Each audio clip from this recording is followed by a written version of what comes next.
Hi, everybody. Welcome to FNS Wrestling Podcast, episode 162. It's going to be a little bit of a different episode this week. If you are a regular listener, you might remember that my co-host and teenage son, Jack, who's usually here at this point, is off at Fan Expo, I believe it's called, in Toronto with three of his buddies. They've been sort of going down every day, hanging out in the city, coming home, staying at a different kid's house each night. So we had Jack and his friends here on the Wednesday night as I sit and record this on Saturday morning. So I did get him to discuss AEW Dynamite with me on Wednesday night. So if you miss Jack, he will appear for the AEW segment, but he won't be here for anything else this week. But we'll be back to normal next week. If you are a new listener, welcome. I did put out for the first time, Jack and I put out video of us recording, and that seemed to go pretty well on YouTube. So thanks to anyone that checked that out. If you'd like to see what we look like, what our, as we call our palatial, what is it, expansive penthouse studio, because it's exactly not that, but that's now documented on camera. So I think because it was the first episode of our The Good Gold Days, where we go back and look at some retro NXT that we enjoyed, I think we'll probably keep that in video format. Not sure if the flagship show that you're listening to right now will evolve to video or not. It was a tough sledding to get Jack to be willing to put his face on camera, but I think it turned out okay. Let me know if you have any feedback if you did watch it, because it was my first time sort of dabbling in putting video and audio together separately. So that was fun, but I enjoy learning new stuff like that. So basically, you won't hear Jack. We won't have, what'll be different this week? We will have our AEW Dynamite review as pretty much normal, a little bit different because we kind of did it a bit quickly and I sort of summarized the matches and stuff instead of Jack, but that'll feel pretty similar. We won't have the trivia off the top of his head this week. We did not get around to recording. Then I'll do my Highspots and Restholds as I usually do. It just won't have Jack contributing anything from WWE main roster this week. And then obviously there won't be anything from Figuring It Out. However, I can guarantee you that next week Figuring It Out will be at least partly Jack discussing what collectibles he got from Fan Expo, because he has come home with at least a couple things every day that many of them are wrestling related, some Star Wars and other, but a lot of wrestling related stuff. So I'm sure he'll want to discuss what he found at Fan Expo while he was there. I can't really think of anything else I really need to discuss. So I guess we'll get into the show where it's just me right now, and I will be discussing some of the week's wrestling news and rumors.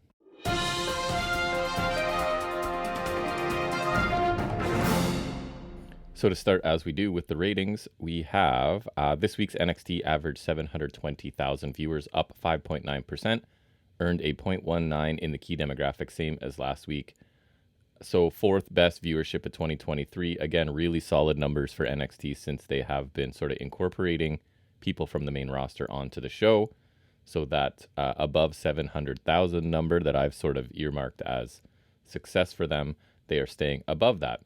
This week's episode of AEW Dynamite, which was branded as Fyter Fest and also serving as the go-home episode for All In, that averaged 870,000 viewers, almost the same as last week, down 0.5%, less than a percent.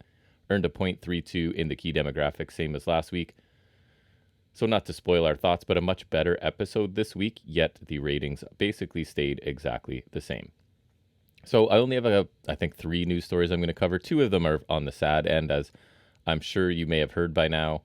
A couple of deaths in the wrestling world. First is wrestling legend Terry Funk, who passes away at 79 years old. I'm not going to get into any retrospectives or anything. Lots of other podcasts and places, outlets will do that. But just for me personally, I seriously underestimated Terry Funk and started to go back and watch some of his things before WWE and all of that, sort of prime Terry Funk. The guy was fantastic. If you haven't really checked out much Terry Funk in his prime, this would be a great time to do it. He could really do everything. I know he gets a ton of credit for being the hardcore legend, etc., but there is way more to Terry Funk than that. In-ring performer, on the mic, all of it. Just a fantastic performer. I've really, in the last couple years, come to realize what an asset he was to professional wrestling. Just a fantastic talent. And if you're somebody, I think my thing was because when I was actually watching wrestling, it was, hey, it's Terry Funk as Chainsaw Charlie, right? So that if that's your frame of reference for Terry Funk, you really need to do yourself a favor and go back and look at some prime Terry Funk. He was fantastic. So obviously the wrestling world mourns that. Condolences all around for that one. And then the second, obviously, this one just happened recently. Bray Wyatt has passed away at 36 years old. It was announced by Triple H on Twitter. He had gotten the information from Mike Rotunda, Bray Wyatt's father, obviously, and still undisclosed what the illness was or what the cause of death was, but a 36-year-old man. And so the relationship, it's funny, Bray Wyatt is one of the few characters, especially when it got into The Fiend, that Jack and I disagree on, right? Obviously, we share similar tastes. We watch wrestling together. We talk about it together. We are related. He is my son, so we agree on the vast majority of things. But he really, really loved the original, in the beginning, in the infancy, The Fiend, and that whole character really captured Jack's imagination, and he really, really loved it. He didn't love where it went and what ended up happening with it, but he really, really connected with The Fiend and just loved that character. I was more of a Bray Wyatt fan back in NXT when he was doing the Wyatt family, when he was doing sort of loosely based on De Niro in Cape Fear. Thought he was a really good talent. I was not a fan of The Fiend and that character it's, again, started out a lot more interesting than it ended up, but nonetheless, a talented performer, far too young to pass away. Pretty rough week in the world of professional wrestling. So I know it's too bad Jack's not here to talk about Bray Wyatt, and maybe he'll do that next week because he was a big fan of Bray Wyatt. He will be missed, so a couple deaths to mourn in the world of wrestling. No easy transition from that discussion. The only other real thing I wanted to discuss before we get into AEW Dynamite is I'll be talking about on NXT. They've announced an NXT Global Heritage Invitational Tournament. So after NXT was finished, they sort of released what this tournament will look like. So the easiest summary for me is to say it feels like a mini G1, but strange because it is a Heritage tournament, but they are not following Heritage Cup rules for these matches. So I thought that was strange, but I'm still interested. So basically, there'll be 2 groups of 4 wrestlers. 4 in each group, obviously, and that's a round robin style format. So they will face each other. Each match will have a 12-minute time limit. So again, not Heritage Cup rules, which I think is an interesting decision. Pinfall and submission victories are worth 2 points. A draw will earn a wrestler 1 point. And then the winner of Group A faces the winner of Group B on September 26th, with the winner of that match going on to challenge Noam Dar for the Heritage Cup on September 30th at NXT No Mercy. So the tournament officially begins on NXT next Tuesday. So I'll be talking about that next week in my Highspots and Restholds probably. And the participants are set to be announced on social media accounts. So I won't know until Jack tells me because I don't do social media and he does. But those will be announced throughout the week. So yeah, feels like a mini G1. I'm pretty into it. You know, I love tournaments. I wish they were doing the Heritage Cup rules, but I understand they're trying to keep it a bit quicker to 12 minutes. I'm curious to see who will be in this. I'm hoping it's interesting talent that I want to see in matches. Because like I said, I do enjoy a good tournament. So that's really only the big news I got because Jack wasn't here to help me pull a bunch of news. So sort of a light week for news this week. But now we will move into the only section where you will hear Jack's voice. We recorded it Wednesday as we were kind of immediately finished Dynamite. So it's kind of it's our immediate thoughts on it with no time to really reflect. So I don't know if that's more interesting, less interesting. You guys can let me know. But anyways, it is what it is. And it is our review of this Wednesday's episode of AEW Dynamite.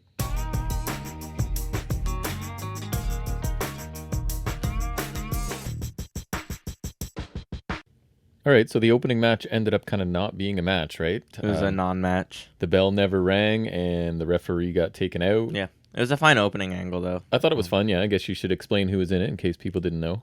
Well, aren't you gonna... Oh, well... Just talk about it. We're doing this in a different format, obviously. This is weird. Yeah, well, it was supposed to be Elite versus Bullet Club Gold, but...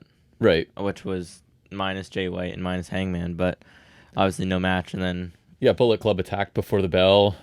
Brawling, Yeah. brawling. Jay White's involved. Ref gets taken out.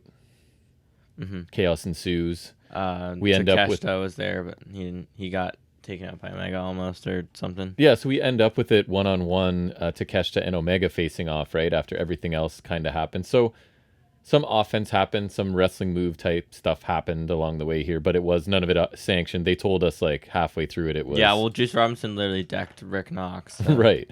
And they told us, what did they say? It was... no contest. No contest, right? So... Yeah, I guess the big moment was supposed to be Takeshita sharing the ring with Omega. We gotta get that match, I would assume. Right, and I really like want that. Omega White though, because he escaped the one-winged angel, right? So they'll build up like that's kind of a big deal if that does end up happening. So I thought that was good that Takeshita ended up sharing the spotlight with Omega because we've been wanting Takeshita to get elevated, right? Yeah. So I think this helped. So yeah, hopefully he gets a big solo outing and he can get elevated some more. But yeah, it was a fun lot of action in this opening segment, despite it not being a match. I don't think it really needed to be. So good energy to start the show, I thought. Yeah, agreed. Yeah. All right. So Renee sits down with MJF, and he's like comparing himself to British Bulldog, throwing in as many... Hulk Hogan, I want you to mention it. That's coming up for sure. Working in any like British thing he can, right? Including saying like if he wins, he'll buy every hooligan in the stadium a pint. Which he'll charge a Tony Khan. So Renee brings up wrestling on both shows, or twice on one show, and it's pressure, most pressure of his life. And then, yeah, he starts talking about like the previous wrestlers that paved the road, so Hogan and San Martino, and I don't know who else he said. I don't remember. But, and then Renee runs highlights of like their match together, and then like all of the teases of tension between he and Cole in this kind build. of all the cracks or whatever. And yeah, so he just talks about, he tries to get real and like, I'm not working the fans. This is my first real friend or whatever. And we're more than that. We're brothers and I'm vulnerable and we should all be vulnerable. And he's our scumbag sort of thing. Right. So, what did you think? I thought it was interesting because they had a red light behind him the whole time. Nice. So. What does that mean? He's a I heel? don't know. Red's bad. So. Could be. And at the same time, like what I was thinking of as he's like, talking about all these legends and stuff, like yes, it sounded really babyface, but at the end of the day, he's comparing himself to he's like I'm better than them. I'm headlining the biggest. He's putting show. himself in that category, right? Yeah, I feel like it's, I don't know, with the red light, I feel like that's kind of a subtle subtext. Like I feel like he will turn heel. Yeah, or he's still a heel. I feel like it's somebody's got definitely all a work, right? He's working everyone, and I think so. I liked it though. I thought it was pretty good and it was pretty straightforward. But I liked it. Yeah, I thought it was fine too. And it's just like somebody's turning on somebody, and we still don't really know. I think it'll be him because they've both teased. It seems to make more sense. He's the like super mega heel, right? But, yeah. I guess we will find out. But yeah, I thought it was a pretty solid promo to. I guess it's the go home show, right? So a decent job by MJF there. So next, ahead of the Stadium Stampede match, right, we get Phoenix taking on Moxley. And this one started it really quickly. And right near the beginning, we get 2 suicide dives from Phoenix, right, to Moxley on the ramp. Then somehow out on the ramp, Moxley ends up ripping open Phoenix's mask. That happens every other match. He does. Super heel. As well with Moxley bleeding. So this is like the off one where... He didn't bleed. Yes, mask, no blood. Right. Mox hits a curb stomp on the floor, runs Phoenix into the barricades a couple times. There's a nice little sequence where they both end up running the ropes, and Phoenix like changed direction or whatever, but ended up getting run over by a Mox clothesline. It looked good. The pile driver from Moxley. That pile driver was pretty sweet, yeah. And from the camera angle, like you can actually see Phoenix's head touch the mat, right? It looked awesome. Yeah, and he stuck up pretty good. He did. We get a rolling cutter by Phoenix. The crowd is really into this match at this point. He hits his like spinning heel kick out of the rope sort of thing and a frog splash for a near fall. Then the frog splash I thought had a good impact to it. It did. It looked good. Later on, there's a kneeling strike exchange. They both sort of sit up quickly, and cause it's been a pretty brutal match to that point, so they're striking each other while kind of sitting on the mat. Both end up top, kind of battling on the ropes, and Mox bites Phoenix's face. Hits an avalanche Death Rider. Somehow Phoenix, I thought it was over, right? Phoenix kicks out of that. Crowd goes nuts, but it's rear. That was really cool, but I was surprised that Like, he was still going. Straight into a choke from Moxley. Phoenix fights it for a little bit, but ends up passing out. Blackpool come in and attack Phoenix. I think, did Claudio have his crowbar like in Phoenix's mouth or his mask or something? Yeah.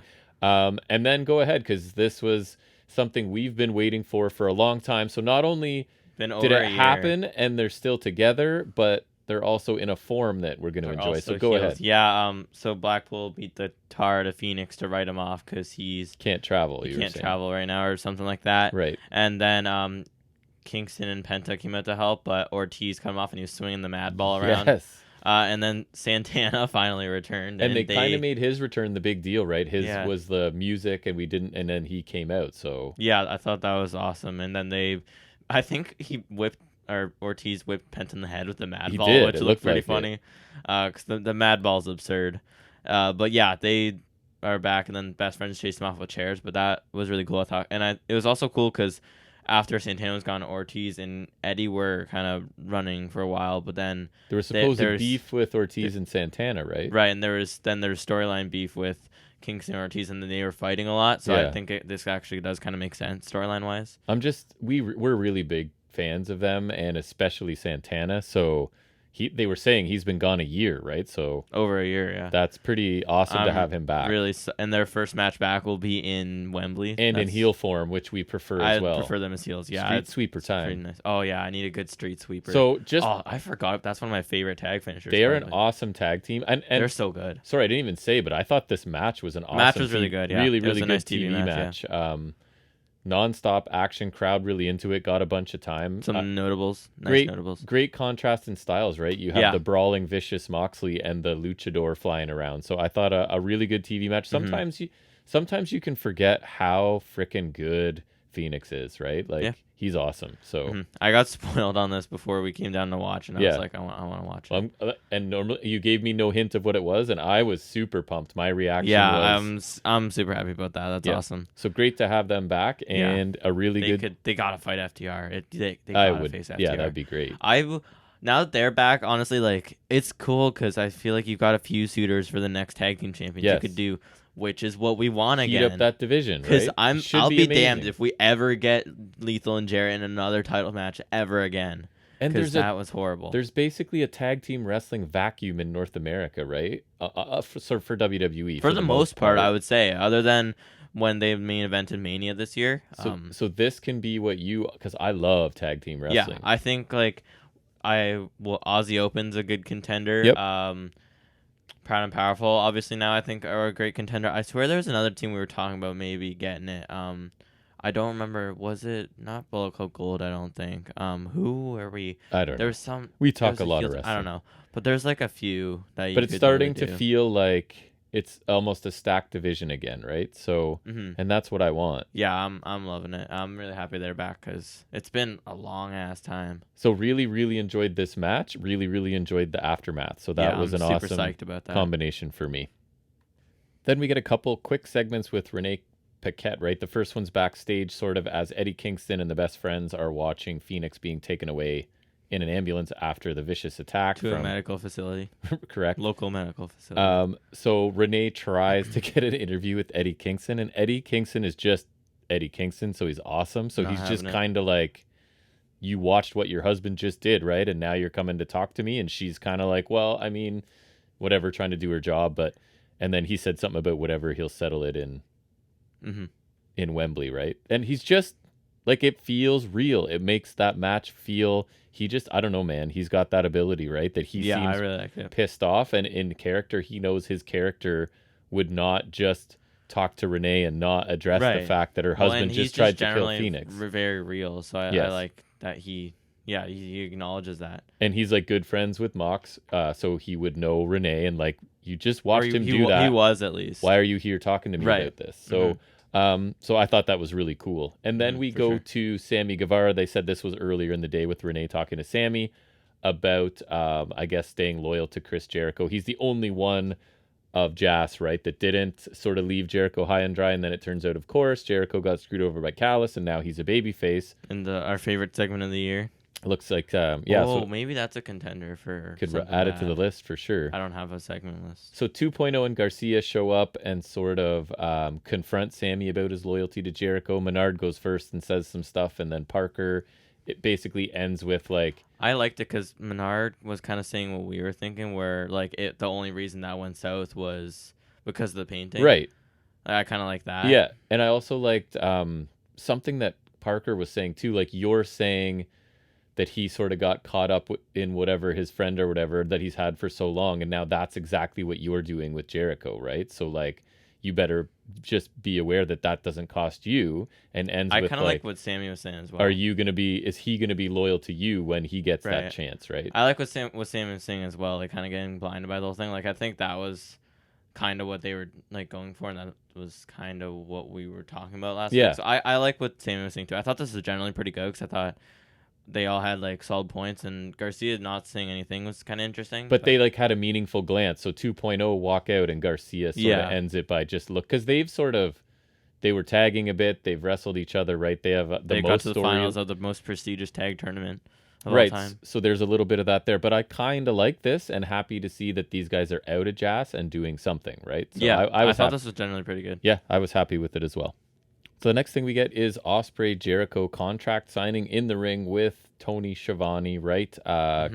Crowd hates Callis. Again, he kind of has to yell to get over top. Ospreay didn't use his elevated theme, which made me sad. You were not happy with his theme choice. I don't hate his theme, this one. I just like the other one way more. Yeah. So I thought his gear was very like heel geary, right? Like looking like he's just if I could get that shirt, I would get that. It would just be. It'd even be funnier because I'm not a sports fan, so just to like walk around and like that would be funny to me. So Callis starts out talking, and he admits that he threw away his friendship with Jericho like 34 years or whatever it was for money and power, and that I guess what they're trying to say is he wanted to be part of ending Jericho rather than having Jericho in a faction. But doesn't it feel like this wasn't necessarily the direction they had in mind? I feel like they've sort of changed. I don't know. Like, it doesn't make a ton of sense to me still. Like, all the stuff. But this helped a lot, I think. It helped. So, Callis's part, I thought, was the part I liked the least. Then Ospreay speaks, right? And a lot of intensity. His whole thing was he needs this. He's got a wife and a stepkid, and he wants money for his kid's school.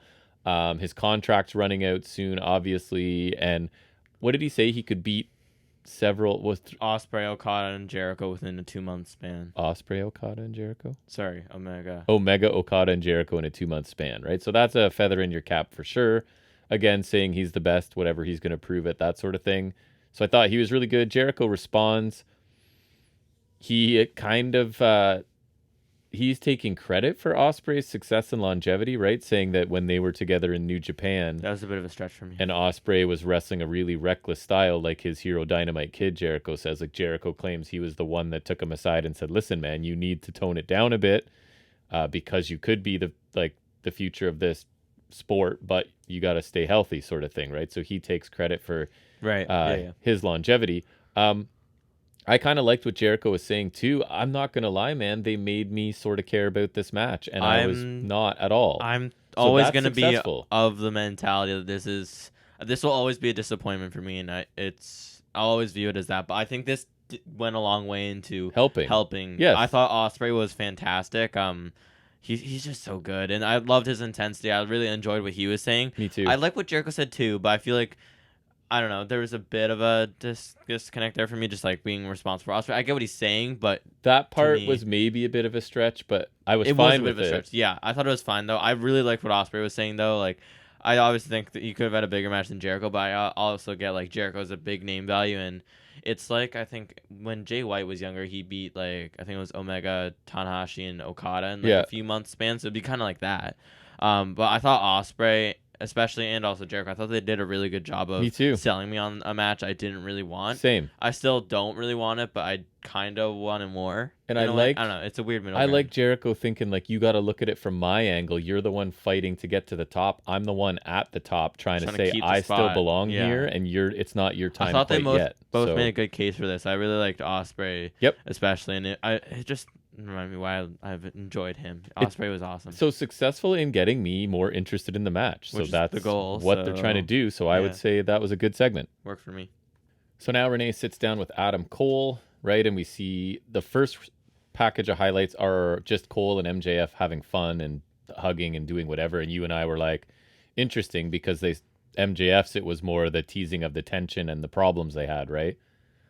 So they do get around to showing those highlights later on. But Cole speaks and basically talks about that he lacked confidence when he came back from his injury, and that it was MJF who reminded him of who he really is, and that Cole will always love him for that. So not super specific about what he did to remind him who he is, but that's the angle they're going with. Renee brings up the Kingdom, and then they never refer. And then that just got dropped. They show highlights of, they show Roddy briefly, and then they show Cole eyeing up the belt when he almost super kicked MJF and they hugged after. So then this is all the stuff where there's tension and possible backstabbing. So Renee then brings up like all of those things, and Cole gets really mad and it's just like, I'm done. I don't understand why. I don't know why it's so hard to understand that two people are friends. There's no issues between us, blah, blah, blah. So obviously leaving us with like, there's going to be issues between them, right? But what did you think of Cole's time here? I thought it was interesting because after he showed, there was the first round of clips, he was like feeling good about it, and he like opened up right about his lack of confidence or whatever, and then which he said he's never admitted before. So and then after, I like how he just kind of got like hot-headed about it. It's interesting because I'm not sure what to think about that. Right, and again, they're still trying to leave it like either one of these could turn on each other. I guess even the possibility, like, is there a possibility no one turns on anyone? Small. Yeah, like non-zero, small. But small, close to that, right? So I thought this was, I didn't love this, but I thought it was fine, right? Like it was fairly effective in what it was trying to do. It didn't make me more interested in the match in the same way that the contract signing just did for Ospreay and Jericho. But yeah, I thought it was kind of cool. I thought the contrast to MJF was interesting because MJF was calm the whole time, and I feel like that's partially just him. Because he's good at they're portraying Cole as more of the hothead here, so. But I feel like that's because Cole's more. I think it could be because Cole's more real about it, and MJF's really good at playing everyone and like, kind of keeping a certain demeanor. Until he doesn't want to. Like he was pretending to babyface Moxley until the time was right. A lot. He did that. He's really good at playing an angle, right? So I feel like it could be that kind of thing. Yeah, it could be. And Cole is like the motions are more raw because Cole's not working an angle here, and MJF probably is. That's kind of like, well, maybe MJF's legacy and maybe new ground is this idea that like, even though he's consistently a heel, part of his heel persona is playing a babyface persona, right? Yeah, he's playing a heel, playing a babyface. Right. And then, but doing it so well that he can convince people maybe he's not, right? Right, but then he is anyways. Yeah. So it's kind of it. So he is interesting in that way, and I think that's what makes him so great. Yeah. I think so too. I thought this was pretty good. And he's 26, so we're getting like another however many decades it is. Yeah. But yeah. Especially because how long some people go. And he doesn't wrestle the overly risky style, so he could stick around a while. Yep. For sure. So another pretty solid segment on this show so far. So then we get a tornado tag team match. Which I don't think it was initially billed as. I noticed the graphic earlier and I was like, oh, it's a tornado tag match. You didn't know that until... I don't think it was a late addition or late change or something? I would think so, yeah. So Allen and Wayne against Fox and Swerve. They pair off as soon as the bell rings. You've got Wayne and AR Fox inside the ring, the other two outside. There was... Wayne was sort of sitting on the second rope facing the corner, and Fox flew in for like a German suplex that looked pretty cool. Kind of thing. Fox also hit his implosion senton to the floor that always looks good. Mogul Embassy are really dominating early on going into a commercial break. Nick Wayne hits a double Wayne's World to the floor and then a coffin drop from Darby onto the heels. Wayne gets suplexed on the floor, and I notice his nose is bleeding there. And then this looked really good. Wayne went for another Wayne's World in the ring, but it was countered into like a power bomb neckbreaker combination from Swerve and Fox. Really cool. Looked really good. Crazy suicide dive by Darby Allin into Swerve in the announce table. And then you had Swerve stomping Darby from the apron while Darby was sitting in a chair. So Darby kind of introduced the chair, but he ended up in it and taking a stomp from Swerve. It's like the rule of tables. If you introduce it, you're going through it. It's a death wish. Really cool, like they called it a screw brainbuster by AR Fox. That looks so sick. The way he like spun around with that was so cool. And then after that was like he puts him in like a rampage grip. It was like a package kind of version almost. That looked awesome. Yeah, that was so cool. House call from Swerve to Nick Wayne for a near fall. The finish, basically Fox misses a 450, and then so Swerve's kind of got his back to it and is like celebrating prematurely, right? Because he assumes he's going to hit the 450. So then Wayne ends up like rolling up AR Fox to pick up the win here. Lots going on after. Swerve gets on the mic, blames AR Fox for the loss, calls him a loser, says that this was all been a test, and that AR Fox couldn't beat an 18-year-old child that Swerve I think that's kind of a contradictory sentence. Right. 18-year-old and then right. child. But I get it. That makes sense. Swerve says he can't trust him.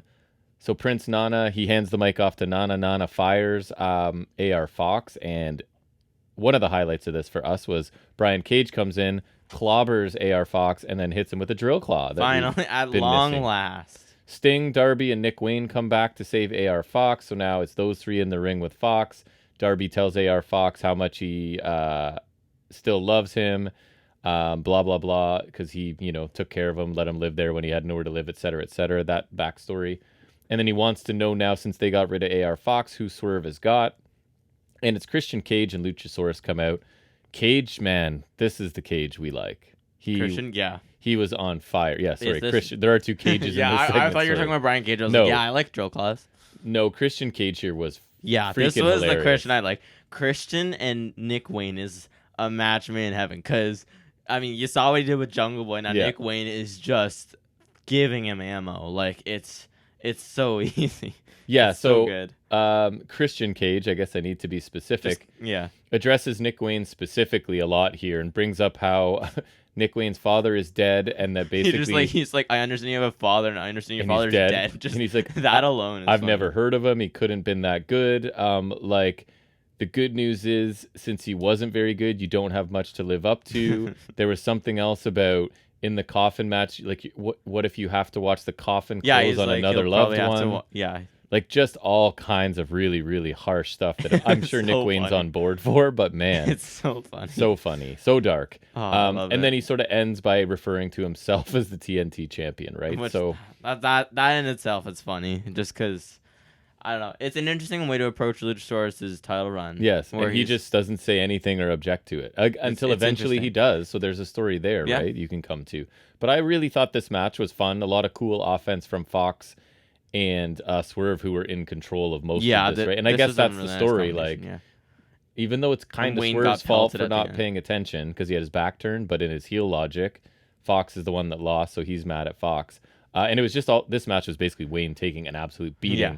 Which I thought they should have done for Gates of Agony last week. But they definitely did really. But yeah, I thought this was a pretty solid TV match. I liked it. I wish it had gone longer so we could have gotten more out of it. But I had fun. I liked it for what it was. And I'm disappointed with the Fox stuff feels rushed, right? It does feel a rush. I don't love that. And how Darby's so quick to just embrace him. Like, this guy, I guess it's tried to murder Nick Wayne, basically, right? And now he's like, hey, I love you, buddy. I guess he owes him a lot. I guess. Like, that I'm okay with it from that standpoint.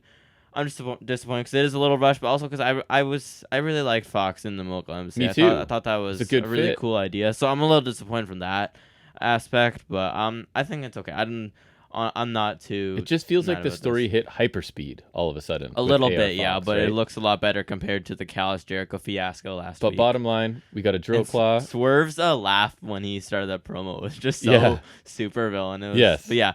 Swerve's promo was really nice though. Drill claw finally, and then Dark Christian is, and the Christian Cage we enjoy. Yeah, I really enjoyed that. So I thought overall this was a nice piece. Me too. This show just keeps rolling along. Very strong stuff so far. So now Renee sits down with FTR and the Bucks in the same room, in the same space. FTR, basically, she asks why FTR has come to the aid of the Bucks 3 times recently. Wheeler says not because they're buddies, but because they need to find out who the best team is with no excuses. I guess they want the Bucks at 100% in this match. Matt talks about it being an understatement of the century, that this is the biggest match of their career, and Nick thinks that they are made men, the Bucks, and that it's more important that FTR cement their legacy because the Bucks have kind of already done that. And then it's a lot of talk. That was an interesting attitude. Like they just came in and said, we don't really need to win this match. Yeah, he did. Nick literally said that, right? And then Wheeler and Harwood say it's the biggest match of their career as well, but this one's also personal, and Harwood says having the tag titles allows you to say you're the best, but this goes beyond that. They're cementing their legacy, and he doesn't want to, he's always with the family. I don't want to face my family and tell them I came up short. And Matt sort of mocks him, right, for always being like, oh, my family and my kid and decent whatever as well.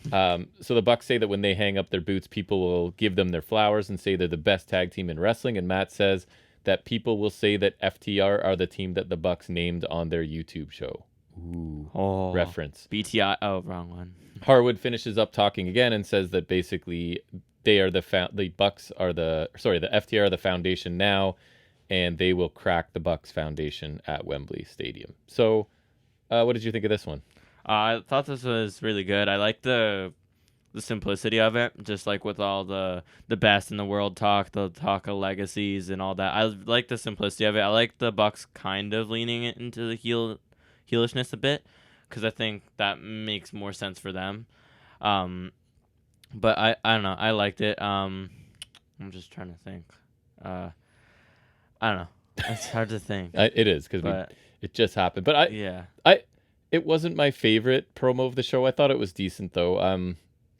I don't know. This doesn't feel super fresh to me. It's going to be an awesome match. No, it feels like kind of a retread of the thing, especially with FTR saving them again. Yeah. However, I'm okay with it. It doesn't need to be super straight or no. They've just gone legacy. Super complex. It's about your legacy, right? They've kept it really simple. And I don't know. I feel like the Bucks are probably the best, but I don't know. I feel like FTR are gonna win, because especially I think so with the too. Titles on the line and them being on Collision right now, and they're such a focus of that show, right? So I think taking the belt off them.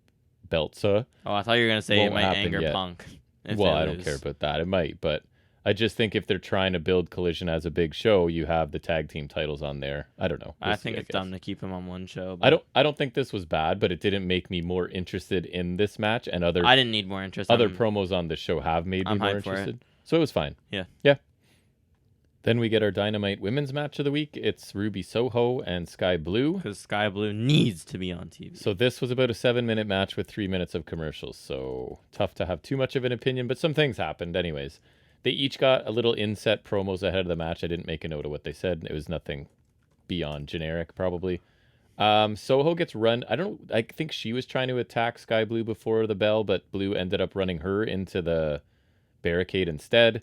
And then Ruby takes control for a bit early on with the stomps and sort of chokes Blue on the ropes. But then it's Blue in control for a lot of this. Head kick, diving crossbody to the floor, another one in the ring after the commercial break, swinging neck breaker by Blue. Then there's like a whole bunch of back and forth pin attempts. You have Sky Blue, even commentary called it a glancing kick to the head. And then she hit It was very glancing. And then a Skyfall, what I thought looked pretty good for a near fall. How would you describe a Skyfall? It's like a full Nelson spin on a face buster, I guess. Yeah, it's looked pretty good. But anyways, Ruby then just sort of no future destination unknown, and she picks up the win here after 7 minutes. I don't know. I thought it was fine, right? Like all of Sky Blue's. It's what I would have expected. Sky Blue's not good. Fletcher's way better than her. And Soho was okay. Yeah, that was about the size of it. I really have nothing to say because it's a match I didn't care about, and it's a match that served no purpose. And almost half of it was a commercial, and for whatever reason, we did not get picture-in-picture on this commercial break. I don't know. But yeah, it was fine. It happened. It wasn't bad.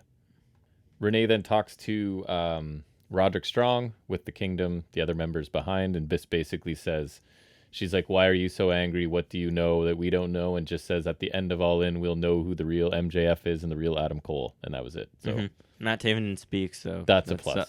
But he got on TV, so that's a minus. But yeah, nothing really added here, but it got Roddy on TV in his neck brace again. So good stuff, I guess. All right, then we get a little bit of like a House of Black part of the show here. They get a little vignette where they're talking about funerals, but our feed was glitchy, right? We were losing some sound and stuff. But they do end up putting Billy Gunn's boots in a baler, I guess, was the big thing. And that just set off... hardly know her. That just set off the Acclaim. So they storm to the ring, and call out the House of Black.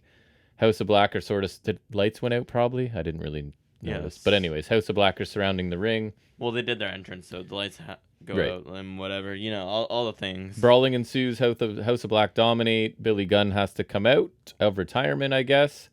And House of Black retreat for some reason with a near 60-year-old with no weapon or anything. But anyways, they Because Gunn AEW is the lands where senior citizens terrorize terrifying. whole factions. No, they're not just terrifying. They terrorize factions of multiple people. Single-handedly. Yeah. Sorry, so Gunn gets on the mic, says that House of Black now have his attention, blah, blah, blah. He lost twice, I think, whatever, left his boots in the ring, and he was okay with that. But then the House of Black jumped the Acclaimed and hurt one of his kids, and the crowd's like, ooh, those aren't your real kids, though. Your kids are with Switchblade. And then they destroyed Gunn's boots. So they took his Hall of Fame legacy and pissed all over it. So one more time he'll do it. But then he sort of teases that he can't go over, he won't be there. But swerve, he will be. He's just now badass Billy Gunn again. He changed one word. So, no rockabilly, though. This is a late addition to the card. I don't really think it's one we need. I'm not super excited about it. I'm fine with it. It's a payoff to a story. And House of Black are cool, right? So, but I feel like they're gonna lose. Yeah, I do too. So that kind of sucks. It does. I think it'll be a solid match. Whenever, and I enjoy it. I appreciate the build. I think it's been solid. Yeah. And it's a nice story for them, I guess. And at least Billy Gunn's not getting a solo title run. So yeah, right. So I don't know. The match should be fine. It's not one I'm super looking forward to. It's a fine build though. Yep. And then we get the main event, and it's 2023, and the Hardys. It's the Hardys. Yeah. Taking on Aussie See, Open. I just watched Sky Blue wrestle, and I'm like, I want to watch the Hardys wrestle. This match made me annoyed. I'm not gonna lie to you. Because Aussie Open looked down. A little bit early poetry in motion to Davis, then Fletcher. Although only the one to Fletcher was the proper technique. Yeah, I thought he wasn't doing it because he didn't want to like land weird because he's an old dummy. At this point, I wrote Hardy's in control early because I did not anticipate Hardy's being in control for the whole thing. So, Aussie Open are in control when we get back from the break, but we didn't get to see any of that. We didn't really get any of that, basically get no Aussie Open offense in this whole match. No one's happier about them being on TV again more than me. I love Aussie Open. I think I made that clear. And I cannot stress I love them a lot. I think they're amazing. But yeah, they didn't get to do enough here. This is kind of like Gates of Agony last week. You're bringing them on TV to like not really do them much service here. Right. So you get a whisper in the wind to both of... Which he actually hit, and Correct. he also was able to launch off of. Then Matt tags in. He dominates Fletcher, including a side effect. We get a superplex. Matt Hardy hot tags is what we live for. He's just rickety moving around the ring at this point, man. I get really why, looks uncomfortable. But like, it's not something I need. Superplex and a splash combination from the Hardys. Not a powerplex. And I'm starting to write Aussie Open finally get control, but then they hit 2 combo moves and it's over. Yeah, they hit their combo where it's the fireman's carry drop from Davis into the kick from Fletcher. Then Davis has him in the power slam lift, and then Fletcher hits the middle rope cutter, and that's a no Coriolis. No setup for the Coriolis. Like we basically saw them hit 2 moves because everything else was on a commercial break. I saw them hit the thing where they like run the Hardys into each other, but that was on Instagram, so I want to say that was picture-in-picture maybe before that, because I don't recall seeing it here when we actually watched the match. So Aussie Open pick up the win. I guess Fletcher gets on the mic, says there will be no double clothesline, no kangaroo kick at All In. MJF and Cole come down. Aussie Open beat them down to start and then set up for a double clothesline, but Cole and MJF end up fighting back. So they almost double clothesline Davis, who escapes the ring. And then Fletcher almost takes a kangaroo kick. And then you get MJF stopping Fletcher. Fletcher really needs to work on turning around. Remember when Moxley, like, what was it the one time Moxley was like, I think it was the thing with Hangman. He was like getting up and like, but he knew Hangman was behind him. Fletcher's like Fletcher in this scenario and the other time this happened, he's like the polar opposite of that. You know, it doesn't look supernatural, right? Which I'm not a fan of as well. MJF stops Fletcher from hitting Cole. Cole almost super kicks MJF as we get into the teasing of are these guys going to implode before we even get there? All that fun stuff. So Cole and MJF are nose to nose. MJF grabs the title, holds it up. MJF starts to walk out of the ring. Yeah, and Cole has offers his back a handshake, turned. and he like kind of brushes by Cole, like kind of shoulder bumps him, and then pulls out the ring out of his pocket, puts it on momentarily, takes it off, puts it back in his pocket. One of the things where he kind of thinks twice about and goes in and hugs Cole. So just again furthering this whole like someone's turning on somebody, but we're not quite sure. So I thought that the aftermath was better than the match. More than the match. I thought the match was kind of a waste because it was. I'm really happy for Aussie Open getting a lot of TV time. Like I liked, but just sell for the Hardys and that's it. Yeah, like I think their match with Commander and Vikingo, a team that isn't experienced, was far better and did more for them because that was more competitive and it was more entertaining. Like, I'm all for Aussie Open getting on TV. I'm super happy they're signed, and I love seeing them on like a more consistent basis like we've been getting, right? But I think this obviously didn't do them any favors, and considering it's a very arbitrary match, it's just a TV title defense just to kind of get them on screens before All In. It did not have to be the Hardys, and it did not have to be this short. It could have been like more competitive, commercial breaks better paced, and then not the Hardys. Or more balanced. Why am I just watching the Hardys stumbling around doing stuff when Aussie Open have some of the most entertaining tag team offense in the world, probably literally, and we watch them do nothing. Like, I don't know, got some of my favorite tag offense in the world right now, and they were selling for the Hardys. So I'm gonna be honest, I'm not a huge fan of that, but I thought the Aftermath was fine. Aside from the kangaroo kick, the kangaroo kick is whatever. I can take it or leave it. No, the Aftermath was good. I thought the Aftermath was nice and kind of building. It's a small building, but it's building 2 matches at once. So for that, I appreciate it. So overall, this show, like, just a general impression, because you don't have notes on everything that happened. Like, the show was really, really rolling. It stepped up from last week for sure. They definitely made a recovery. But I thought this was like, if the main event were a better match, like, I'm gonna say a B plus, just kind of off the top of my head, because I really, really liked everything pretty much until the Soho Sky Blue. I would have liked the opener to have happened as well. I like what they did with that, but I feel like if we could have gotten a match before that, I would have liked it, because I thought I was kind of looking forward to a nice trios match. But I think the opening the brawling kind of and stuff was good. Still nice. It wasn't like a bad supplement. But so I was loving the show, and then I didn't think Soho Sky Blue was bad, and then it got into like the Acclaimed stuff in the main event. So those 3 things I didn't think were amazing to end the show, but I think the rest of the show was really strong. So I went B plus. I thought the opening bit was solid. The Mox Phoenix match was really strong, good. And Prime Powerful back. That's awesome. Amazing. Super happy about that. What was the other match that was good? Oh, the Tornado Tag match. I thought that was pretty good. And the post match stuff was solid. I think the Fox thing is a little rushed, but suspicious. Not horribly though, because I think it all works well enough. And then Christian was back really to funny. The Christian we enjoy. FTR Bucks thing was nice. Both Cole MJF segments were good. A lot of the segments were good. A lot of nice building towards all. And I think it was a little late, but I think generally speaking, it was some nice build. The Jericho Ospreay stuff made me care. I forgot about that. I really liked that segment too. That was really good. Yeah, I thought Ospreay was awesome, and I thought Jericho was the Jericho I like to see in this day and age. It's the nicest way to put it, because I think he's kind of hit or miss these days, but I think this is the Jericho. That was the Jericho I'd like to see. They made me care, so that was they made me more interested in a match I'm still disappointed in. So I would say a pretty good to very good go-home show. I thought the segments were really B+, on point. I think it would have been a higher B+ if the latter portion was better, like, the women's match and the main event. Main event just needed to be. Main event was disappointing. You could have a blowaway main event with Aussie Open and some young team. It could have been anybody else. I would really like, whenever Dante's back, I think Top Flight versus Aussie Open would go something hard. like that. And I know Top Flight filter on ROH, so but I think it was a pretty good show. At least it was a step up from last week. I think it was a solid go home. They did a decent job building things, and I think they did a pretty good job transitioning the card switches that they had to do with, I think, Fox and Phoenix. I think those were like, obviously it was a little jarring with Fox, but I think it was about as smooth as that could have gone. Right. Well, that's going to wrap up the Dynamite review. So thanks for joining me for this. Either in Toronto or down on another street currently. This is the only segment Jack will be in this week, but I'm glad to get your voice on the show. I was just thinking, when you said off the top of your head, we won't get that this week. So I don't even know what to throw to after this segment, because I don't know what I'll be doing. I guess talking about NXT maybe? Some sort of segment will follow this one. Yeah. And that will... A segment on the podcast will follow this will happen right about now.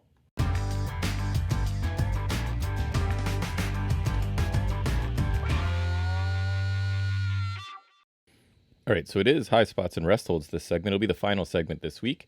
Bit of a shorter episode, but again, that's kind of why we released another, the first episode of the Good Gold Days, as Jack coined it. So that's up there waiting if you'd like some more content from us. But let's talk about what I watched the rest of this week. First of all, I do know that Jack would want me to mention, because it's maybe the best thing he's done since being in WWE, and that is from Monday Night Raw. I'm going to hit one high spot, super mega high spot, as I would say, and that was Shinsuke Nakamura's promo referring to Seth Rollins. And Jack and I talk about this a lot. When you let a performer perform in their first language, you get so much more out of it. They're just so much more comfortable, so much more expressive. It's just so much better. And they let Shinsuke speak in Japanese here with subtitles. Imagine making the assumption that your audience can read. And the only problem is, yes, WWE tries to attract young children, but hopefully someone is there to read it to the children, because this was fantastic, right? This is, I was telling Jack, I loved Shinsuke Nakamura in New Japan. I forget, he'd tell you what year it was now, but I don't remember. But he was just so cool, so different, so quirky, unique, and it just never really came across in WWE. I feel like this is sort of the beginning of that, right? So he basically had whispered something in Seth's ear, and he reveals to us that it was, "I know about your back." And that Seth Rollins' back is basically, Shinsuke calls it broken. I don't think he means literally, but like Seth's back is in a bad way. And Shinsuke now knows that. And that's going to be the target. And like, you can't hug your wife or pick up your kid without being in pain. And it's funny because the tattoo on your back is basically about this code that we live by, but it's also identifying your weakness, sort of thing. Just fantastic. A fantastic promo from Shinsuke, captivating. This is what I've been waiting for him to do for years. So hopefully they are embracing letting the man speak in his first language, because I think it's just so much more effective. I love this segment. I see it's been widely praised. I haven't seen anyone negative on it, so hopefully that's a sign that WWE will continue to treat Shinsuke and other foreign talent this way, because it came across awesome on TV. Okay, so now taking a look at this week's NXT on Tuesday. It was NXT Heatwave, right? So Heatwave opened. It wasn't my favorite. I don't know if it was a Resthold, but I'll mention it because it was at least notable, and it's my show, so I can get away with if it's neither a high spot nor a Resthold, I guess. You can complain if you want to. Jack's not here to stop me. So it's Stax and Tony D in a pool, and then a whole bunch of women show up, and they get in the pool with them, and it's lots of stereotypical Italian accents, but again, they do that little bit where they break down every one of the Heatwave matches. And I'll always give NXT credit for trying. They always try to have some fun, interesting segment that sort of summarizes all of the upcoming matches and feuds for people that may not be watching NXT on a weekly basis. So I appreciate the effort. I don't think this was one of my favorite ones, but I do like this staple of NXT events. So a high spot on the show, I thought.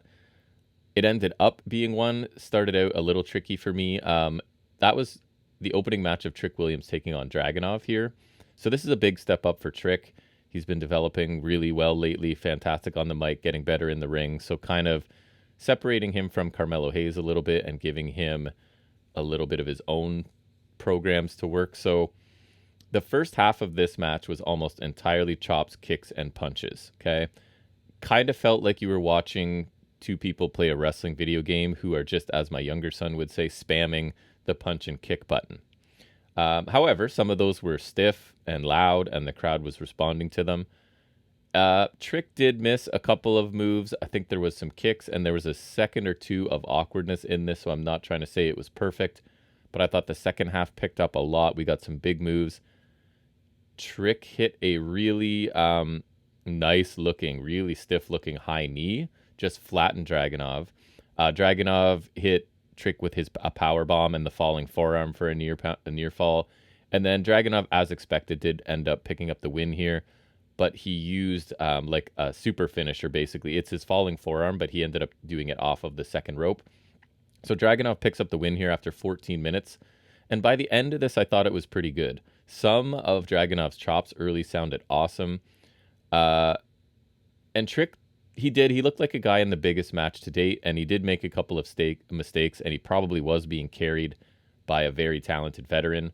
And that's not really a criticism. He has come a long way, and I think he could be a star in WWE. There's still some work to be done, obviously, but if he stays on the trajectory he's been on in recent months in NXT, and the guy can talk, like we know that already, and that's not something everybody can do. so that he already has a leg up on a lot of people with his look and his ability to speak. And he keeps improving, and I enjoyed this as an opening match. A rest hold for me, not so much the content, just the presentation, and just sort of a disconnect for me. And that was Mustafa Ali interrupting Rhea Ripley and Dom Mysterio backstage. So Ali mocks them a little bit, and I'm not even care what he said or what he did, but I just didn't like that he presented a brand new sort of dramatic character last week in that recorded segment where he was basically a politician, right? And then he's back to the way he was before, and there's not a mention of it, no reference to it at all. And I, for one, maybe I was in the minority, I don't know.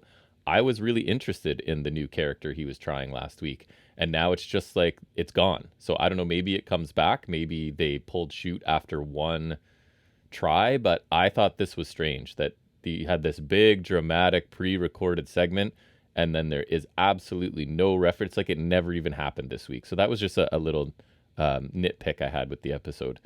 Another rest hold shortly after that was Ava.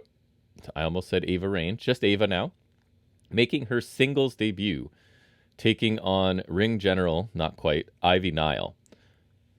So not a lot of hope for this one to be good, to be honest. Ava, again, first singles match. Ivy Nile's progressing, but I still don't think she's amazing. So Ava did really basic stuff. She did hit a backbreaker and a scorpion kick, they called it, that really only looked decent. Ivy really didn't do anything but won with her Dragon Sleeper, and it was just over 2 minutes. We were spared much of this, so it can't be too critical of a 2-minute match, but really a nothing match to lead to what happened afterwards, I guess. And that was that the other Schism members, and now there's suddenly a million of them, even though their mantra has always been 4 roots, 1 tree. We've sort of never explained why now there are like 38 roots, but that's beside the point, and I bring that up a lot, so I apologize. So they're surrounding Ivy Nile in the ring after the match. Nile effectively fights a few of them off, and then 2 members of Schism, quote unquote, rescue Ava from Ivy Nile and sort of carry Ava away up the ramp. And I think we can all see exactly where this is going, right? And I'll talk about it later. We do get sort of the payoff to this later, and I'll talk about it then. But I think it's fairly obvious what's going on with these 2 Schism members saving Ava from Ivy Nile, and we'll come back to it later. But the match itself, not good. Didn't expect it to be good, and it delivered on those expectations. This is just a random note I have in here. Booker T forgets the names of the members of Meta-4, and Vic Joseph just straight up calls them out on it. Like, you forget their names, don't you? And it's kind of funny because he definitely did. Sometimes I feel like Booker doesn't watch the product, even though he is a commentator on it. I don't know how that's possible, but sometimes it feels like it.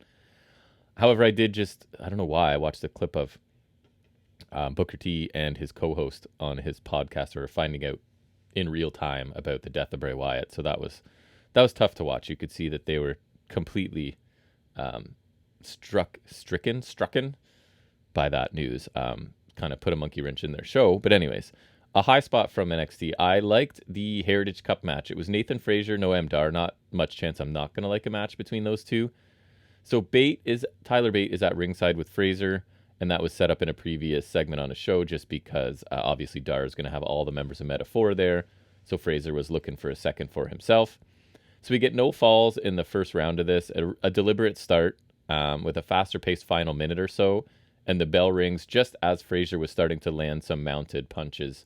And this is how it always starts, right? The first round or round and a half, they're kind of feeling each other out. And maybe some people complain about that or that it's slow. I really don't mind it because I find with the right competitors, these matches really, really build into like a frenzied final round or two, and I really enjoy it. So I don't mind a slow start. So part of my grievances here, the main one, we don't get picture-in-picture. I watch it on whatever the sports network is here that provides it to me in Canada. So we don't get picture-in-picture. We just get regular old commercial breaks where I can't see anything. So we miss all of round 2. We miss a fall for Dar. We miss an attack on Tyler Bate during the commercial from Daba Kato. So none of that is anything I saw, but I am aware that it happened. So bit of an issue, obviously. Then we get round 3 where Dar is in control for most of it. Frazier hits a dive to the floor, and then the very AJ Styles off the ropes reverse DDT and a running shooting star for a near fall. And Dar I love this spot. He hits his beautiful back elbow, his Judas effect that makes a Judas effect look like garbage. So he hits it like a second after the bell, and then it's like, oh, I didn't hear the bell. So just, I think he did it perfectly. Just long enough after the bell to know that he's a heel. He did it on purpose, but also soon enough that he could make the case that, no, I didn't hear the bell. It was an accident, right? So I thought it was really well executed. Then another one of his stiff back elbows from Dar for a near fall a minute into round 4. Fraser does the leap up to the top a la Kurt Angle in his prime, hits a superplex final cut. That makes more sense. Combination for a pinfall, and now it's tied at 1 going into round 5, because as soon as there is a fall in these rounds, the round ends. So again, I miss almost all of round 5 for commercials. We come back with 26 seconds left in the round. So Fraser jumps onto Dar and the Metaphor out on the floor. Fraser grabs Dar, throws him back into the ring, but Lash is sort of holding on to Fraser's foot, I think it was, long enough so that when Fraser finally does get down to make the cover, time expires before the 3 count, so we head to round 6. Again, basically missing round 2 and round 5 of this if you're watching it the way I watched it. And then round 6, as you expect, is the fast-paced one. The crowd seems to be getting into it. Both men end up down with about a minute to go. Fraser takes a second to take out the rest of Metaphor, but that allows Dar time to roll away from a Phoenix Splash, and then he follows up with his Nova Roller, and Dar wins and is the first 3-time Heritage Cup champion. Again, like the match, but obviously a pretty major complaint is that I missed 2 of the 6 rounds due to commercials. All of round 2, all but 26 seconds of round, 5. So, and I'm not even saying if they gave me picture-in-picture, I would necessarily pay attention. I do the odd time if it's a match I really want to see, but I didn't even have that option here. Otherwise, I thought this was a good match with a really emerging heel faction in Metaphor. I really like them. I don't know if Mensa quite fits for me, but I feel like that's kind of how they're presenting it, because Dar constantly making reference to Mensa lost the cup for him, right? And that you can see Mensa looking at him sometimes and not loving that being the talking point. So I just think this group have a really cool dynamic. I love the decision to give Dar the cup back because his interactions with that cup are hilarious. So I think that is definitely the right choice. The cup doesn't really do anything for Nathan Fraser. I think it does a lot for Dar. And I continue for one. I don't know. I would love to hear what other people think of it, but I enjoy Heritage Cup matches. And they seem at this point to be sort of reserved for skilled in-ring talent. And I really like that, obviously, because I think you do have to have a certain degree of ability to pull off a 6-round match like this. So it seems to attract some good in-ring performers, and I enjoy the matches. Then I thought a bit of a rest hold. I am a big Tiffany Stratton supporter. However, I have been sort of noticing that when she does promos in a live setting in front of the crowd, she's definitely not as effective as in pre-recorded. Again, she's really young, doesn't have a ton of experience. This is nothing, not a major criticism. She has plenty of time to, and they're not always the case either. Some she's done I've really liked. This one, I didn't think was one of her best. Sorry, I'm going to sip some coffee here. I don't have Jack to talk while I drink coffee. This is terrible, so bear with me. I thought she being Tiffany Stratton, of course, she sounded nervous to start this. And to be honest, the crowd was annoying me here. There was a lot of crowd noise, but it wasn't on topic. It seemed like there were lots of people having their own conversations or doing something to amuse themselves. And if just an overall sense of there's noise in the crowd and it's not related to anything Stratton was doing. And that may have thrown her off a little bit too. So Gigi Dolan interrupts and comes down, and as she usually does, in my opinion, tries too hard and just overdoes things. Kiana James comes out next. She didn't sound great. Then, God, I keep wanting to say Lindsay Davenport, the tennis player. Blair Davenport, the wrestler. So obviously this ends with those 4 having a brawl as Stratton sort of watches from the floor. And again, I don't think the crowd was really paying attention to this. And just looking on paper, this is not a super strong showcase of talent in this division, right? I have no problem with Tiffany Stratton. I think she's quite good. And obviously she's kind of the future, so you need to develop her and give her attention. Gigi Dolan does nothing for me. Kiana James, the way she's been presented, does very little for me. Davenport, I kind of like in ring. So I imagine so it's like she needs to come out of this, I think. But that would put heel versus heel, I think. Although there's some talk that Stratton's kind of leaning face because the crowd likes her being conceited and arrogant. The crowd kind of cheers for that. So I don't know if this is the beginning of Stratton as a babyface. But I'm not really thrilled with any of the possible challengers other than Davenport. I think they could have a good match. And later in the show, we kind of learn the obvious here that these 4 women will face off in a number 1 contenders match somewhere down the line. So we'll see what happens there. Something else I wasn't a big fan of, just in the way they did it, was the Creeds finally revealing themselves in the angle with Schism and Ava this week. So Ava has escaped to the woods with the 2 masked men, Schism members who saved her from Nile earlier. So Ava kind of awkwardly, she didn't sound great here. She has issues pronouncing some letters, Jack and I have kind of noticed. But anyways, she calls out Ivy Nile. Nile shows up. And Ava thinks, oh, great, I've got her now. Because she's just going to order the 2 masked guys to attack Ivy Nile. She gives the word and they just stand there. So what could possibly happen here? And they finally unmask, and shock of all shocks, the worst kept secret, it is the Creeds. And they want a cage match with the Dyad. And the Creeds will get instated if they win the match. And just to spoil it later in the show so I don't have to come back to it, the Dyad do accept the challenge later. I didn't think Ava sounded good here.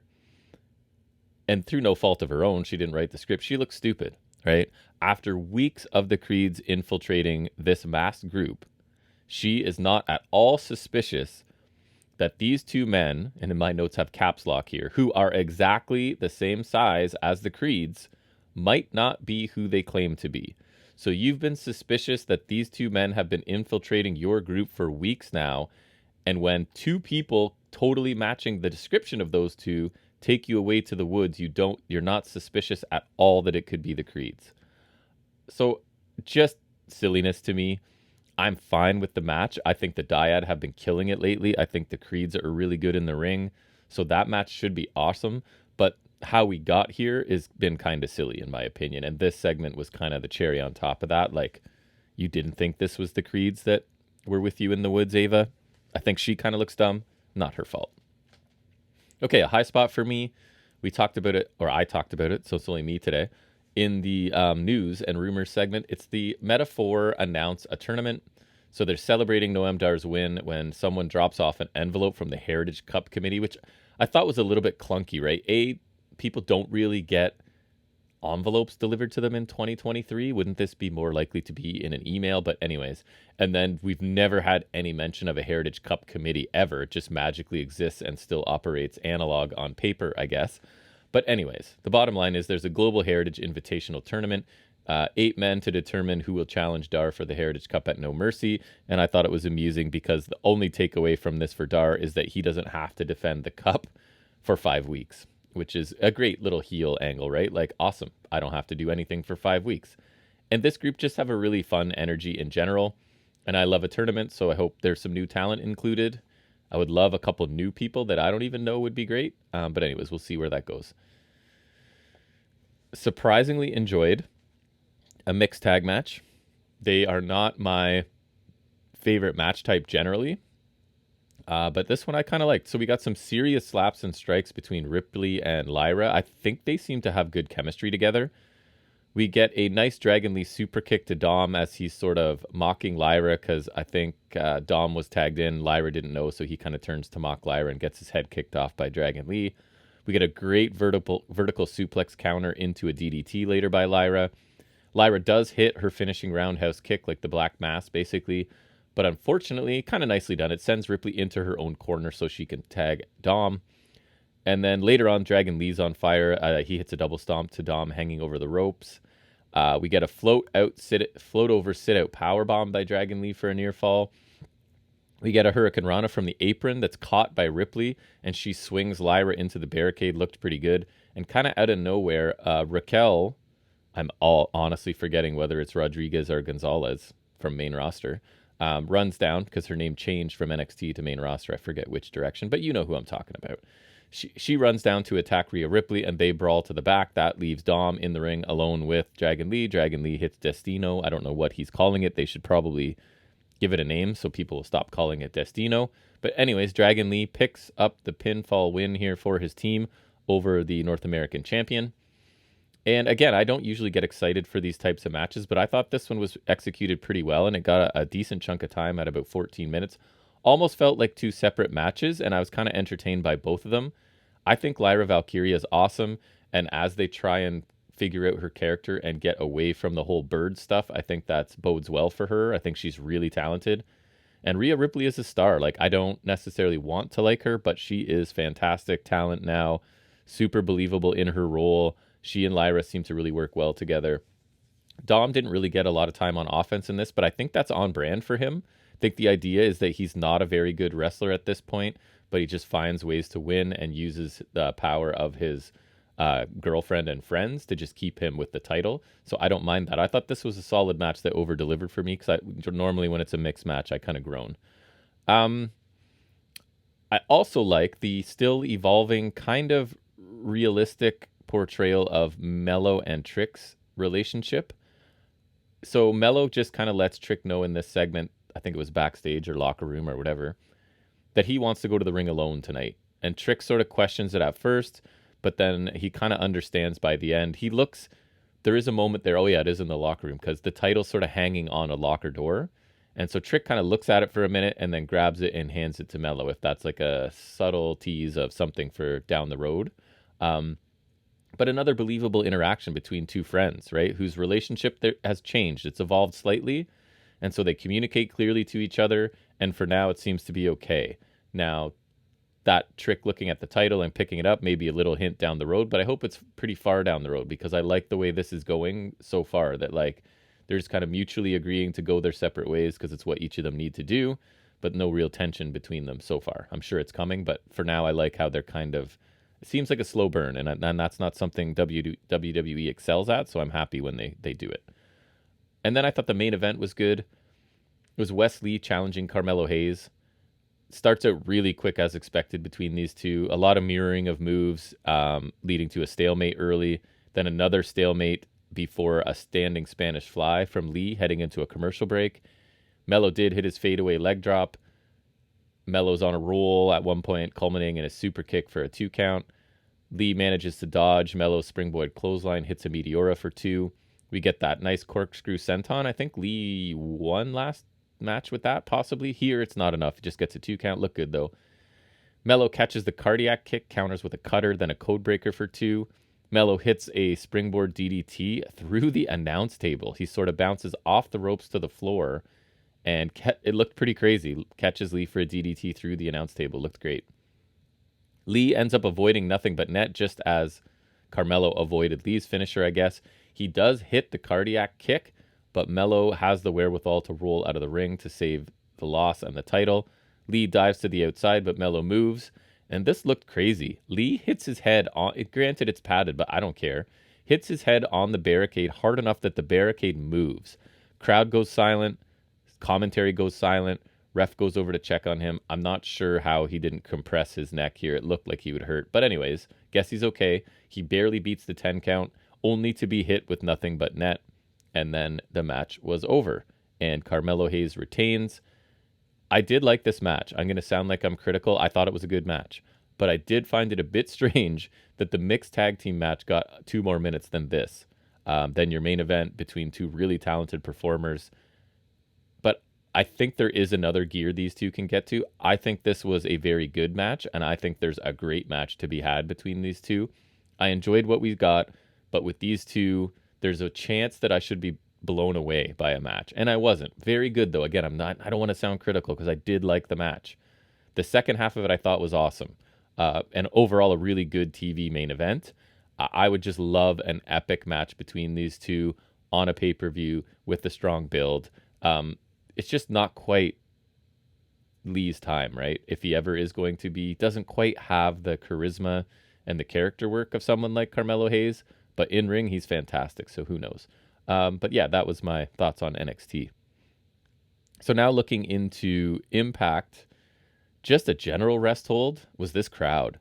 They were largely silent. Even though I thought there was some pretty good action at times on this show, And to be fair, it may have been because I know Impact does tapings for multiple shows at a time.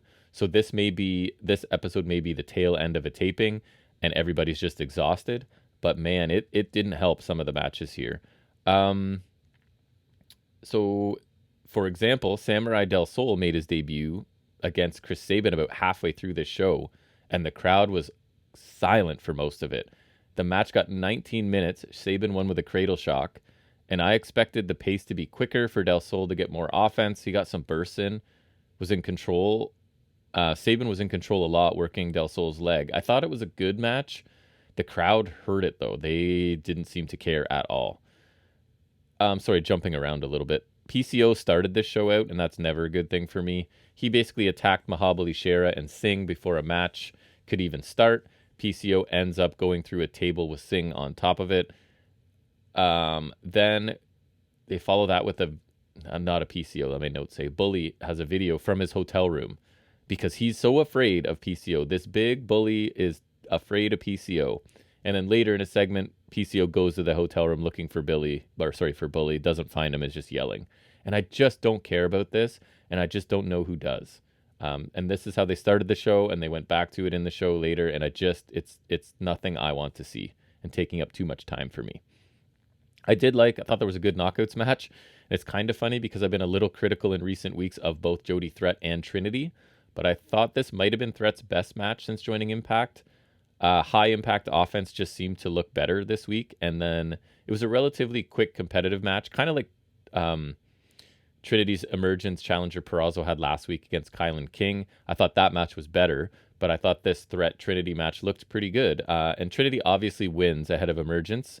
She hits like that Bubba Bomb thing, which she rolls right into a pinfall. I don't really love that move, but that's what she went with to pin Jody Threat. Here I thought Threat looked better than she has in Impact, because I want to be a fan of hers because she's a good Canadian girl that I've seen on the indies before.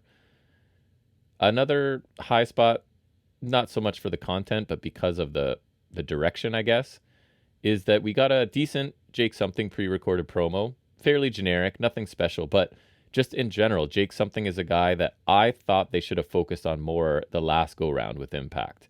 For me personally, I like when they develop their own people that I don't, or that most people don't already know from WWE or from AEW or from anywhere else. From the indies, I guess you would say. So he's a guy I think they should focus on. He's going to get a match with Sonata, so that should get him some attention. He's just basically saying not everybody knows him, but he's 262 pounds of muscle, and he'll make a name for himself against Sonata. And I hope he does, because I like Jake Something, and I think he's a really good fit for Impact. He's the type of guy that they, in my opinion, should be focusing on. We got a good tag team match on this show, and it was ABC, so Chris Bay and Ace Austin, taking on the Good Hands, John Schuyler, and the other guy who I can't, Jason. Wow, if Jack were here, he would help me out. What's his name? Do I have it written down anywhere else? Oh my God. Hotch. Yes, thank you. I got it. I got there. So anyways, on the way to the ring, Schuyler cut a pretty classic heel promo. I thought he sounded really good, just sort of mocking Chicago over and over, like no wonder Jordan left and never came back, stuff like that. I thought it was just really, really retro stuff, which the Good Hands are pretty much. So pretty good heel tag work by the Good Hands. They just kind of take every opportunity to stretch the rules and cheat. Just again, they're kind of a throwback team, but with some modern offense. So I'm quite interested in them.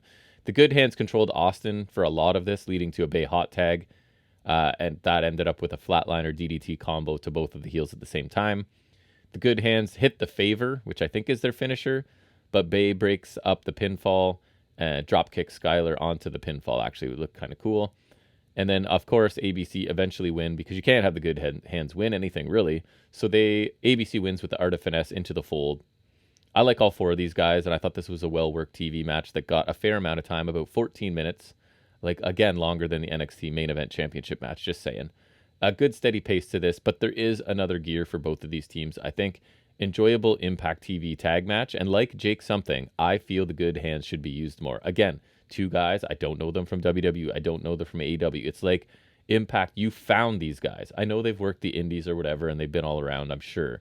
But you can sort of be like, these are guys we found, and we're presenting. And we're not just like resting on their reputation from another company. And that's what I prefer. And I'm probably not in the majority there, but that's why I like the good hands. Resthold, I don't think the decision to have Subculture as absentee tag champions is working for me. They had a pre-recorded promo this week about touring around and defending these titles. And all I know is it hasn't been on Impact TV because I forget that these guys are the champs and you almost never see them. So I find myself, as these tag teams are on Impact every week talking about the tag titles, I'm like, who has them? Almost always have to remind myself who has them. So I don't think that's effective then. Anyway, Subculture will be defending against the Rascals. And if that means the Rascals win and get the titles actually on TV and stuff, I would be all for that because out of sight, out of mind for me, and I can't be alone in that. Another high spot, and all three parts of this have been for me, and that was part 3 of Crazy Steve's sit down with Tom Hannafan. So this is where he explains he chose Hannafan because Hannafan's the best at his job, and he wants Hannafan to get his message out there. And Hannafan's like, I will. So Steve starts out saying he's tired basically of being abandoned and cast aside and being on the receiving end of evil. And then it sort of flips and he's like, maybe he needs to become the Plague. And then he trashes the set. He takes some people out. He's like drooling liquid on an employee who's lying on the ground. And he's screaming about being comfortable with evil and being comfortable with violence. And he said he is comfortable with his story being told as long as they include the chapter where they made him. So he's basically saying the commentary, the fans, the other wrestlers have sort of created this Steve, that he wasn't actually crazy and violent, but now he has become this, right? I think these segments have been amazing. Make Steve a believable, violent, unhinged character. We heard about the fact that he's legally blind, abusive family, mother committing suicide, every faction he's ever been in abandoning him, sort of fans turning on him, etc., etc. So his history combined with how he perceives being treated by the fans and other performers in Impact has led to this, right? Where he is now fine. You want Crazy Steve, this is what you're going to get. And this isn't a unique story they're telling in wrestling, right? Like, oh, I hate the fans, I hate the other wrestlers, whatever. But the way they're doing it and with the added details of Steve's life make it really interesting for me. I have loved this build. Now it's just about the follow through. How do they follow through with this new Crazy Steve character? Because we know him as like a mid-card comedy horror guy. So these promos make it seem like you want to elevate him, and I hope that you do because they've been awesome. But now it's going to be all about the follow through. Sorry, more coffee. Another thing I liked was just because they're cool, man. I don't know what else to say is MK Ultra. They had a pre-recorded promo. Just the vibe of this is cool. This underlying, like, what is the relationship between these two women? I love Masha. They let her speak Russian throughout this, and I guess it was Killer Kelly translating sort of thing or saying something similar. The content, again, was fairly generic, right? It's talking about how great they are and what they're going to do to other people, but the presentation is what's awesome. Just really cool lighting, really cool vibe. I hate to use that word because it's kind of indefinable, but that's how it feels. These two are just really cool. It's about pain and hypnosis and whatever, and ending with saying emergence will be their next experiment. So again, super glad they put these two together as a tag team. I think they're awesome singles down the road too, but until then, put them together. The main event I thought was solid. It was Brian Myers taking on Chris Sabin. They had a competitive 15-minute match, but the results were never in doubt. And that's where I started thinking about that. And that's one of my biggest problems with Impact Wrestling is rarely do I not know who's going to win a match. Now, you could say, well, that's the same on AEW, WWE, to a point. But I'll talk about AEW because it's what I watch the most. There are matches where I'm not sure who's going to win. Those aren't all the time because obviously wrestling is predetermined and we pretty much know who's being focused on and who isn't. But I find that not knowing who's going to win happens much, much less in Impact. Like you're giving me Brian Myers and Chris Sabin as the main event. Okay, I know who's going to win. I know who's going to win every match on every show, basically. Now, you can make up for that by having really great in-ring action. But it is sometimes nice to be watching a match and not being sure who it's going to win. And I think that's something that Impact Wrestling's not very good at, and it sort of leads to a bit of frustration. But anyways, overall, not a bad Impact show. Yeah, and I think because Jack is not here to talk about anything else, that might take us to the end of this episode of 162. So again, the Good Gold Days has started, sort of our side project, which we will get to whenever we get to it. We don't have a set schedule. We just kind of, when we have time and have time to watch and discuss it, we'll do that. But we'll always be here on Saturdays. We've been here on Saturdays for 162 episodes. Jack will be back in the studio next week to update us on whatever he found at Fan Expo in Toronto after 4 days of roaming the city with his buddies. I'll be back here to sort of do what I always do. I don't know. Hopefully we'll get another Good Gold Days out for you to check out. Again, if you want to see us on video, we exist on video now, as scary as that is for us. So go check us out, leave a comment, ask a question. We'd love to hear from anyone. We'll always get back to you. And I guess that's going to do it. I'll be back here with my co-host next week for episode 163. And until then, everybody, take care.